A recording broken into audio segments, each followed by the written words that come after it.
வணக்கம். பங்குச்சந்தைனா என்ன? அது எப்படி வேலை செய்யுதுன்னு என்னைக்காவது யோசிச்சிருக்கீங்களா?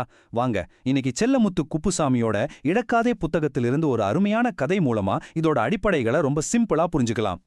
நம்மள பல பேருக்கு சொந்தமா ஒரு பிசினஸ் தொடங்கணும்னு ஒரு கனவு இருக்கும் இல்லையா?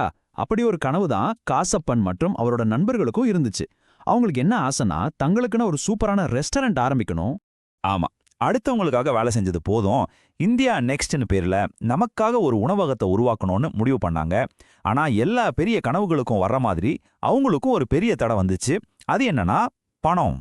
அதனால அந்த 8 நண்பர்களும் தங்களோட சேமிப்பை எல்லாம் ஒன்னா சேர்த்தாங்க. காசப்பன், கிருஷ்ணன், கதிரேசன்னு ஒவ்வொருத்தரும் அவங்கவங்களால முடிஞ்ச பணத்தை போட்டாங்க. எல்லாம் சேர்த்து மொத்தம் 10 லட்ச ரூபாய் முதலீட்டோட தங்களோட கனவு பயணத்தை ஆரம்பிச்சாங்க. இப்படி எல்லாரும் பணத்தை ஒன்னா சேர்த்ததால ஒரு லிமிடெட் கம்பெனியை அவங்க உருவாக்குனாங்க.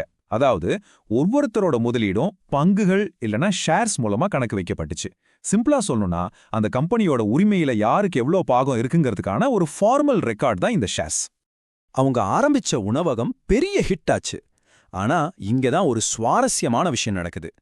அடுத்து நடந்த இந்த ஒரு சம்பவம் தான் பங்குச்சந்தைங்கிற ஒரு விஷயமே ஏன் உருவாச்சுங்கிறதுக்கான அடிப்படை காரணத்தையே நமக்கு விளக்கும்.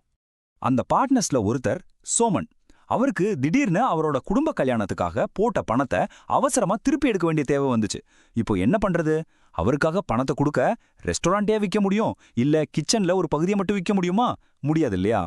பாருங்க, பிசினஸும் தொடர்ந்து நடக்கணும், அதே சமயம் சோமனுக்கும் அவரோட பணம் கிடைக்கணும். இந்த லிக்விடிட்டி பிரச்சனை தான் கம்பெனியை எந்த விதத்திலும் பாதிக்காம பங்குகளை மட்டும் விற்கவும் வாங்கவும் ஒரு இடம், அதாவது ஒரு சந்தை தேவைங்கிற யோசனைக்கு வழிவகுத்தது. இந்த புத்தகத்துல இத விளக்க ஒரு அருமையான உதாரணம் சொல்றாங்க. நீங்க ஒரு விவசாயின்னு வச்சுக்கோங்க. உங்க தோட்டத்துல விளைஞ்ச மிளகாய விற்கணும்னு நினைக்கிறீங்க. எங்க போவீங்க? ஒரு காய்கறி மார்க்கெட்ல பாத்தீங்கன்னா சேகர் மாதிரி விக்கிறவங்க ஒரு விலைக்கு ஆஃபர் பிரைஸ் மிளகாய கொடுப்பாங்க. மாறி வேலு மாதிரி வாங்குறவங்க அவங்க ஒரு விலைக்கு பிட் பிரைஸ் கேட்பாங்க. இந்த ரெண்டு விலையும் எப்போ ஒத்து போகுதோ அப்போ வியாபாரம் நடக்கும். சிம்பிள். அந்த சாதாரண காய்கறி சந்தையோட அடிப்படை விதிதான் இன்னைக்கு நாம பார்க்குற நவீன கம்ப்யூட்டர் மயமான பங்குச்சந்தைகளையும் இயக்குது. வாங்குறவங்களையும் விக்கிறவங்களையும் ஒரே இடத்துல கொண்டு வந்து சேர்க்குது. இப்படி வாங்குறவங்களுக்கும் விக்கிறவங்களுக்கும் நடுவில் நடக்கிற இந்த தொடர் போட்டி தான் மார்க்கெட்டோட போக்கையே முடிவு பண்ணுது. விலைகள் எல்லாம் ஏறுனா, அதாவது வாங்குறவங்க அதிகமா இருந்தா அது காளை மாதிரி முட்டி மேல தூக்குறதால காளை சந்தை. அதே சமயம் விலைகள் இறங்குனா, அதாவது விக்கிறவங்க அதிகமா இருந்தா அது கரடி மாதிரி கீழே தாக்குறதால கரடி சந்தைன்னு சொல்றோம். ஆக பங்குச்சந்தை சோமனோட பிரச்சனைக்கு ஒரு அருமையான தீர்வை கொடுக்குது. அவர் தன்னோட பங்கை வாங்க ஒரு ஆளை சந்தையில கண்டுபிடிக்கிறாரு, பணத்தை வாங்கிக்கிறாரு. அதே சமயம் உணவகமும் எந்த பாதிப்பும் இல்லாம வழக்கம் போல கஸ்டமர்ஸ்க்கு சேவை செஞ்சுக்கிட்டே இருக்கு. சரி, இப்போ ஒரு கம்பெனியோட பங்கை பத்தி புரிஞ்சுக்கிட்டோம். ஆனா ஒட்டுமொத்த சந்தையோட நிலவரம் எப்படி இருக்கு? அதாவது ஆயிரக்கணக்கான கம்பெனிகளோட கூட்டு நிலையை நாம எப்படி தெரிஞ்சுக்கிறது? நீங்க நியூஸ்ல சென்செக்ஸ் பத்தி பேசும்போது இந்த மாதிரி பெரிய நம்பர்ஸ அடிக்கடி கேட்டிருப்பீங்க. 20,000 புள்ளிகள் உயர்ந்தது சரிந்ததுன்னு. இந்த நம்பர் சென்செக்ஸ்னு சொல்ற ஒரு குறியீட்டை குறிக்குது. இத பங்கு சந்தையோட நாடி துடிப்புன்னு கூட சொல்லலாம். இது வேற ஒன்றும் இல்ல, மும்பை பங்கு சந்தையில இருக்கிற டாப் 30 பெரிய கம்பெனிகளோட செயல்பாட்டை வச்சு கணக்கிடப்படுற ஒரு மதிப்பு. இந்த அட்டவணைய பாருங்க. சென்செக்ஸோட பயணத்தை இது அழகா காட்டுது.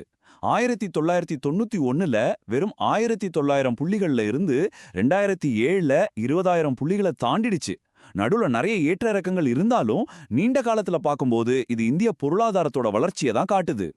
அதனால நீங்க நியூஸ்ல சென்செக்ஸ் ஏறுது இறங்குதுன்னு பார்க்கும்போது அது வெறும் நம்பர்ஸ் இல்ல, அது இந்தியாவோட டாப் கம்பெனிகளோட கூட்டு செயல்பாடு. அது மட்டும் இல்லாம லட்சக்கணக்கான முதலீட்டாளர்களோட நம்பிக்கை, பயம் மாதிரியான ஒட்டுமொத்த மனநிலையும் காட்டுது. சரி, இதெல்லாம் ஒரு பக்கம் இருக்கட்டும்.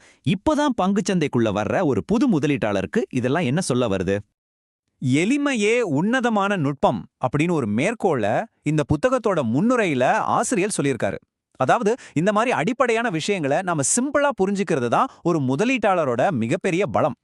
இது நம்மள இந்த புத்தகத்தோட தலைப்புக்கே திரும்ப கூட்டிட்டு வருது. இழக்காதே.